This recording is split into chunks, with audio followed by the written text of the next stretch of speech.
Mom's going, but the important thing to remember is that she's coming back. Will he still love his mom when she comes back? Will he love his mom? Can Mom have a kiss? Today is the day I am getting ready to leave for Toronto, and I have 4 hours of a train ride to get there, which is exciting because I have picked out a book to read, but more on that in a second. How many things do you think I've forgotten to pack this morning? So far it's two, but two very pivotal things. As it turns out, deodorant is not a thing that I usually put on my list, but fortunately it is a thing that I wear, so it is a thing that I remember while I'm putting it on. Yeah. And then the second one was my earbuds. Could you imagine what would have happened if I didn't have my earbuds on the train? I wouldn't have been able to read. What? That would be terrible. So I am very excited to start. Edgar is very unhappy that I'm leaving. And right, so the book that I'm going to be reading is The Magnolia Sword by Sherry Thomas. I'd actually picked out The Queen's Gambit by Jessie Mihalik, but I picked up The Magnolia Sword last night, and before I knew it, I was an hour into the audiobook, and it is incredible, so I am going to finish reading that. And since Sherry Thomas is going to be at the conference this weekend, I am also getting a signed copy, assuming that I get there before she sells out. I hope so. Well, I better be off, or at least tell the dog that I will be coming back at some point. So, here I go.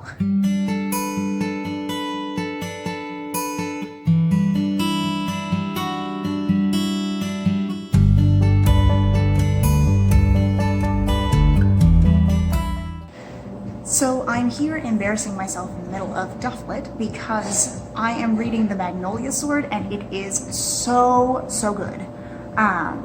If you haven't yet picked it up and you like Mulan at all, I highly recommend that you do. This is The Magnolia Sword by Sherry Thomas. It just came out, and I am listening to the audiobook narrated by Emily Wu Zeller, which you know is one of my favorite narrators. Now, the Ballad of Mulan is a story that has been told and retold throughout several centuries in China. I have not read any of the originals, to be honest, but I have read some of the examinations of the source material, one of which is that Mulan is not Han Chinese, that she is essentially a nomad. In this book, it is her love interest who is part nomad, which I find very interesting, probably as interesting as I find the rest of the book. Now, the Magnolia Sword adds a lot to the Mulan myth. It begins with Mulan facing off against a rival. Both of these houses have an identical sword, and they match off once per generation. Once per generation, both these families have to face off in a discourse of swordplay, and the winner gets to keep both the swords until the next generation. So Mulan has been trained as a fighter. She had a twin brother, but he died a long time ago, and she's been brought up as her father's heir, always with the idea that she is going to face off against her rival, who she's never actually seen his face. Every now and again they've met in the dead of night, forbidden to test each other's skills, and they have this rapport that I really like. And then a letter comes postponing their fated duel because the army is now conscripting. And it turns out that as she goes into the army, her commander, the prince, is actually her rival. So there's so much tension there between them.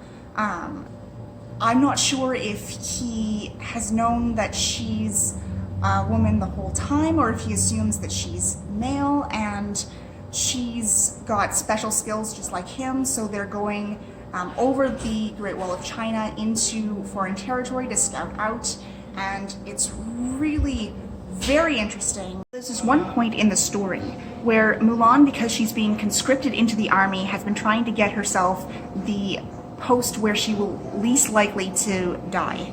So she's come across this point where she's about to split off from the prince because it's not likely to be attacked, or so she thinks. And as they're parting, all I'm thinking on the train ride here is go after them, go with them, go with them, go with them. But of course I can't yell that on the train, that would be weird. I keep calling the prince the love interest because I ship them. I have not confirmed that they are in fact love interests. But if Sherry Thomas did not make them love interests, I will have words for her tomorrow. I have a little under 4 hours left to go in this book, and I am loving it so much, and I have to get a signed copy this weekend, and I will update you later so that I can stop embarrassing myself in public.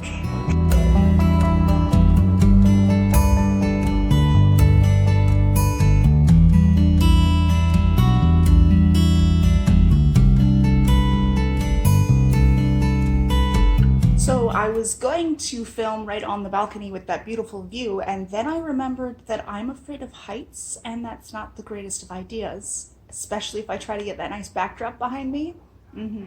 You just have like a bunch of me freaking out.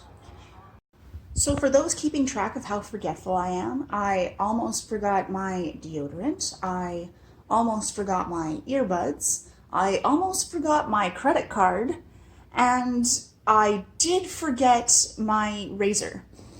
I should hopefully survive or pick up another razor today. And I was sponsoring a table at the conference tomorrow, so I have to bring 8 to 10 books to put on the table. So I grabbed 8 to 10 books out of my box of my own books that I have to sell, and I, of course, put off signing them until I actually got here. So this morning I signed all of them, and I opened one, and it's already signed because I took my partner's copy with me. Good thing I brought like the maximum 10, so I still have 9, but in case you'd like to know exactly how forgetful a person I am, ta-da! I'm just gonna close up on the cover. Pretty. Let's talk about the Magnolia Sword, because you know how much I like to talk about books. The Magnolia Sword, I'm almost done. I've got like an hour and a half or so, which is about the commute that it takes to get from here to downtown, where I'm going to be going this morning. So I'm hoping to finish it up on the commute. It's so good. I didn't want to put it down last night until my eyes were drooping and I was afraid I was going to miss something important, so I did put it down.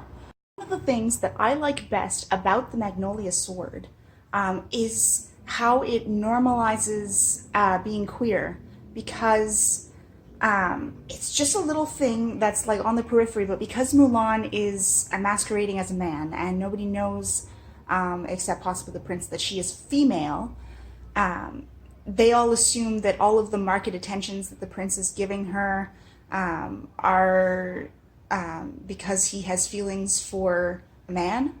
And there's also another guy who's openly gay who has this huge crush on somebody else, and it really normalizes that, because it's not written as anything extraordinary, it's just there, and I love that about it. It's just another facet of the world that Sherry Thomas is bringing to life.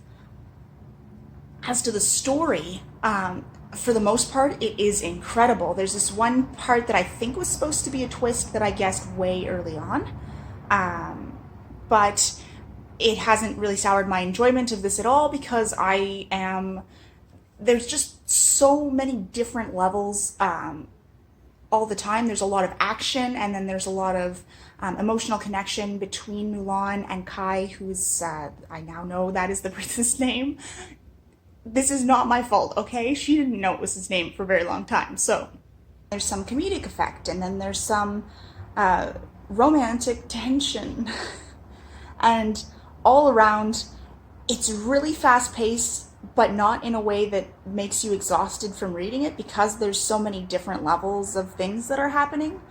And I really enjoyed this book. Like, this is probably one of my favorite books of the year.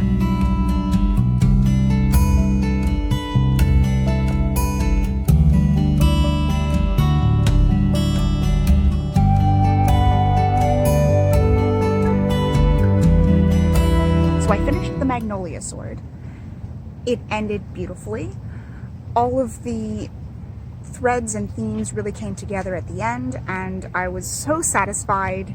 And I'm trying not to give spoilers, but skip ahead about 30 seconds because I want to confirm that there is in fact a love interest. The prince that I was thinking of as the love interest the entire time is the love interest, so I'm very happy about that. So tonight when I meet Sherry Thomas, the only thing that I have to say to her is what a wonderful book she wrote and how much I would like a signed copy. But one of the things that I loved best was that Mulan was not the only female fighter. She was not a woman fighter in a void. The prince's aunt and his mother were both very skilled fighters, better than Mulan's own father. So they are all very strong and complex characters, and I liked that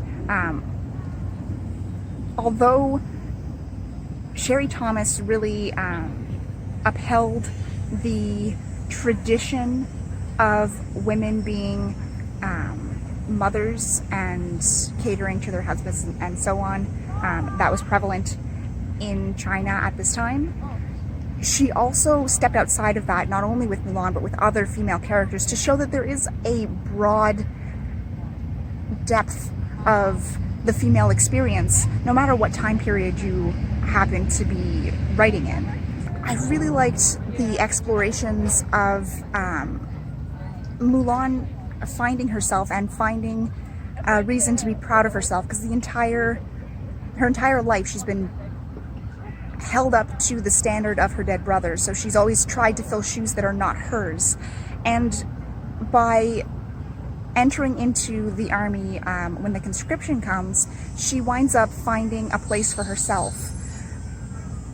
I also really liked the Emperor's reaction when he discovered that she was a woman. Like, none of this is made like a huge deal of, or she's never made to feel inferior because she is a woman, in the same way as the queer men were normalized.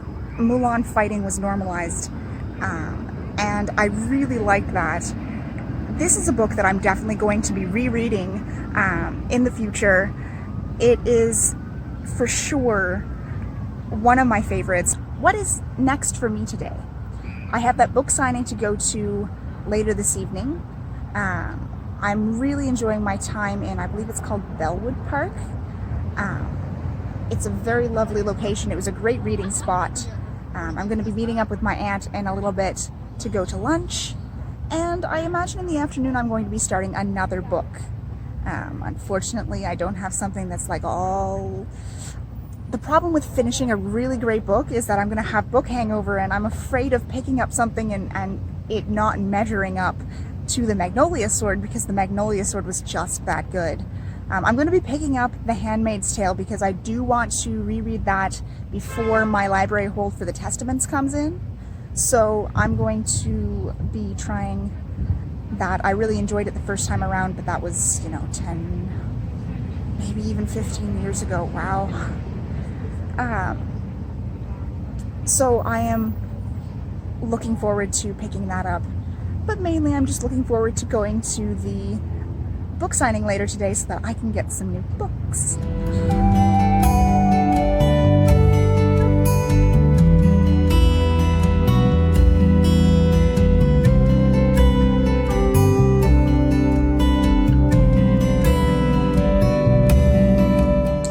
So you may notice some gaps there. I entirely meant to take you along with me to the conference, and I didn't not film because I was an introvert, although I was, don't get me wrong.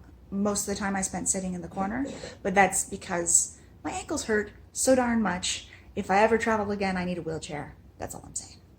But the conference was incredible. I had a lot of fun. Oh, let's start with the book signing. I managed to get one of like the only copies in Canada right now, I guess, of the Magnolia Sword. I'm so happy that I got there early because I love this book so much, and it's signed. Yay!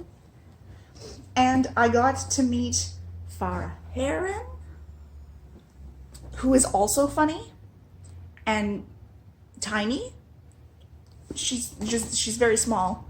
And I guess her husband is very tall with a big beard. So I found that amusing because the heroine in her book is short and the hero is tall with a big beard. I loved the masterclass by Sherry Thomas. Like I said, she is hilarious, and she is also very insightful. It was about emotion in books, and I took a lot of notes. And oh, I actually get all of her speaking notes. I should download those. And so I'm very happy that I went and I did that. And I also, the other workshop, actually there was 2 workshops that I really liked. Another one was by Holly Mortimer, who was talking about newsletters and how I should actually be emailing my newsletter subscribers more often. But she did say that she loves video newsletters, so maybe I should just up the video newsletters sort of thing. I mean, I talk to you guys all the time about books, not so much about my writing stuff, but I might start a little bit more and send it out to my newsletter subscribers. Talk a little bit more about me. I'm a huge nerd.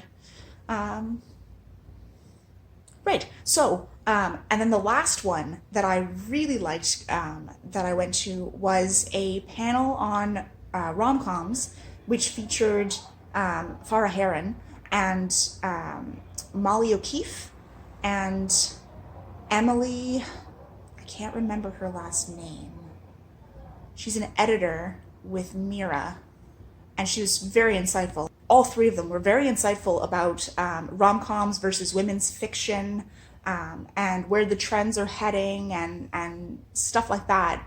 And I was very inspired. I actually got an idea that I want to do a rom-com of my own. I don't think I'm going to talk about it all that much right now.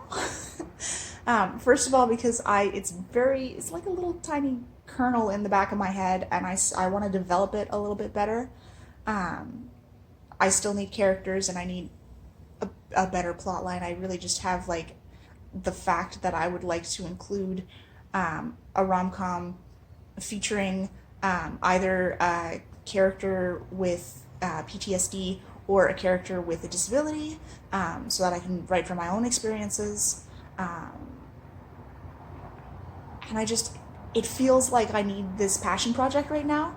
It may never actually be published because, let's face it, I'm a historical romance writer.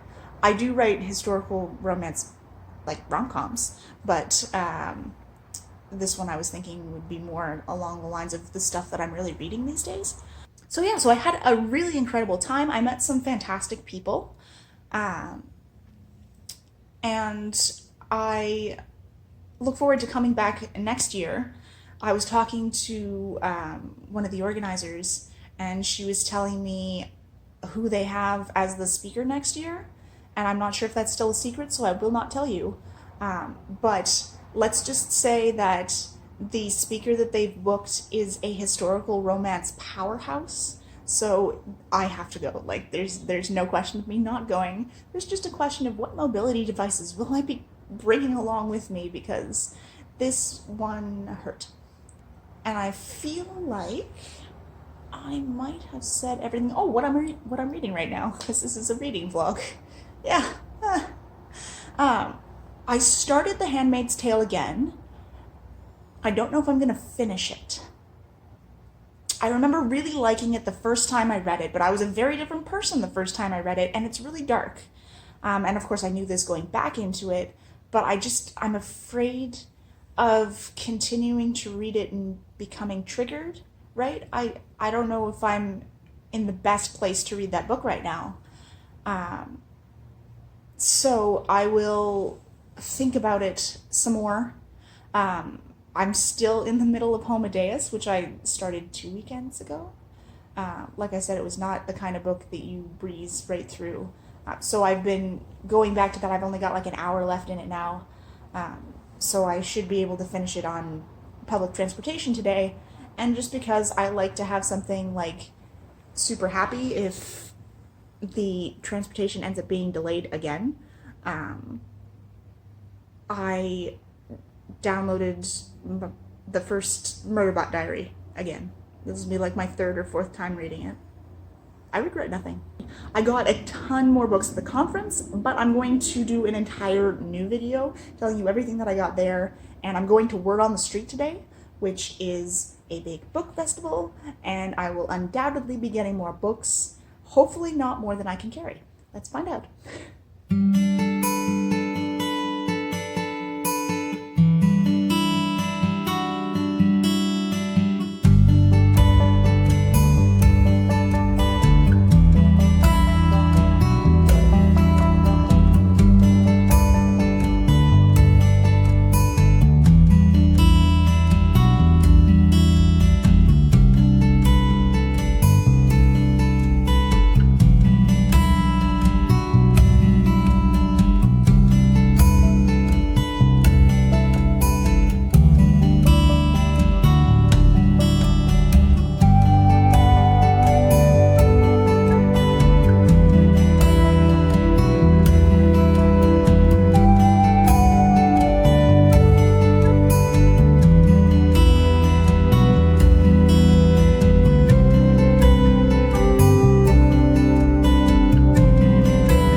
But Mom's home. What's... Hi, we're both on camera again together. We like that. We like that, don't we, babes? We're home together again. He's very thrilled, you can tell from his face.